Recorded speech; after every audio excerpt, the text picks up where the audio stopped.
And so we come across the story in the Gospels of Jesus traveling along the way, and a blind man begins to scream out to him, crying out, just like many of us have cried out to the Lord.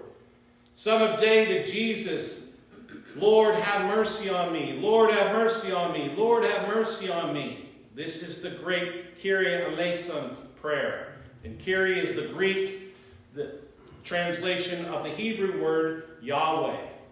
And Yahweh is the word for Lord. So this is the Kyrie Eleison prayer, where we cry out to the Lord, Lord, have mercy. Lord, have mercy. For some of us, that's something that we repeat over and over sometimes. I know I was when I was on the ground in my office. Lord, have mercy. Lord, have mercy. Help me out. Help me out. And that we believe that the Lord answers our prayers.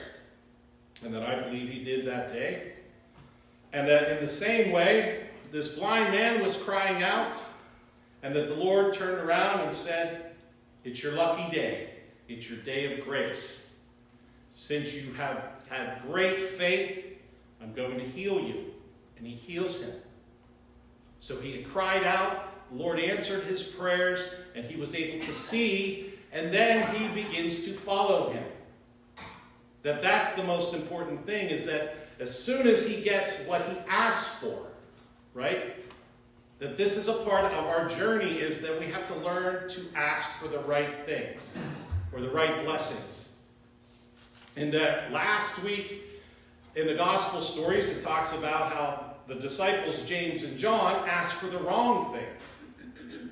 They wanted to have power and influence. They wanted to be leaders with Jesus, and this kingdom they thought was going to happen. And Jesus was telling them, you're asking the wrong questions. But if we're praying into God's will, then we're trying to get a better understanding of what God wants to give us, and how the Lord wants to bless us.